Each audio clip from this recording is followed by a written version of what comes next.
earlier today, Kevin Ioli said that you've confirmed Khamzat Chimaev will be fighting Gerald Meschert here in Vegas, and then again Damian Maia here in Vegas. How come he's not fighting in Fight Island? I don't know how that played out, but that's how we're doing it. I don't know. I told these guys, get him 2 fights. Get him one here in Vegas and one in Fight Island, and he's fighting both here. I don't know why they ended up doing that, but whatever. It's all good. Is there a risk that by booking him 2 fights at once, if he loses the first fight, does Gerald feel disrespected? Is this an opportunity for him to prove you guys wrong? What's the thinking in booking a guy 2 fights at once? Yeah, the thing is, the guy wants to keep fighting. He wants all these fights back to back. It's no disrespect to his opponent. He's either going to win or lose. That has nothing to do with us. That's up to them. But to do that, for him to really fight 2 fights in a row, you have to book him. And last thing from me. And for a guy like him, I would never do that for somebody else. I'd be like, relax. Let's see if you get through this fight.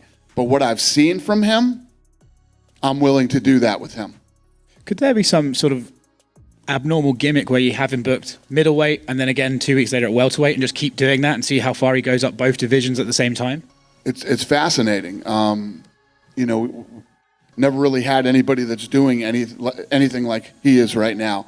So I could see why you would say, don't you think this is disrespectful, booking a fight for him when he's got a fight? But that's how you have to do it. It's interesting. I like it, and I've never had a guy like this, so it's fun. I'll play this game with him. I after what I saw in his first 2 fights, fought real guys, man. He didn't fight chumps. This isn't a guy that's blew through a couple of setup fights. He beat real people, man, and I'm going to see how it plays out.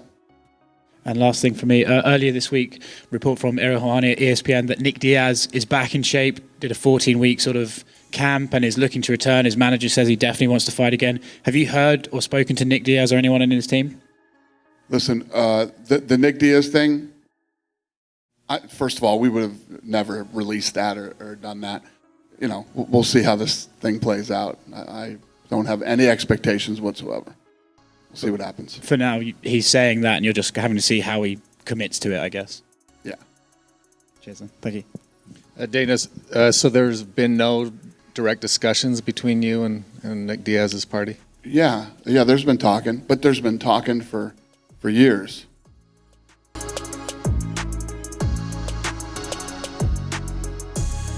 Everybody was saying that fight was boring. That fight was boring.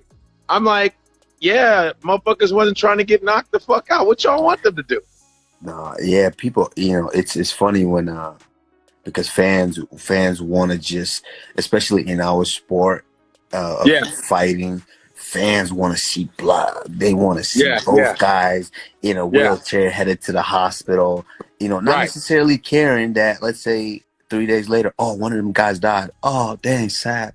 Oh, well, they move on with their lives.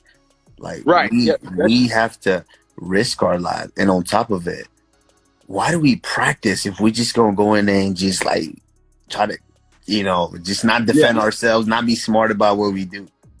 The point of the matter is for me to go in there systematically, make this as easy as possible with the tools that I've learned. And the fact that I'm doing that, and that's what, like, towards the end of Floyd's career, everyone was saying, oh, man, that was a boring fight. That was a boring fight. He didn't want to do. They couldn't hit him because he was systematically smart. He was defending to where you couldn't hit him, but he could hit you. And hey, oh, really? Hey, we also have, I would say, MMA probably have some of the most aggressive, just worst. Is it really racist as fuck? You'll get your your mix. You'll get your mix. But man, I love the sport, man. It's a blessing. I never, a small boy from Nigeria, I never guessed that I would be in a position like this, or in a sport like this. So it's a blessing, and man, I'm thankful. Even though there's hate that comes with it, I'm thankful. Yeah, but they can't whoop your ass. So how about that? Yeah. So it don't matter what you say, dude. You can't beat his ass, though. How about that, you bitch ass fucking crackers? Fuck you.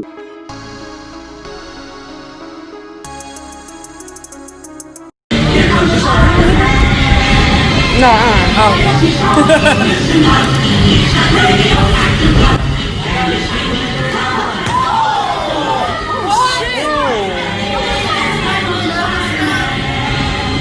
Is he okay? He just hit his head.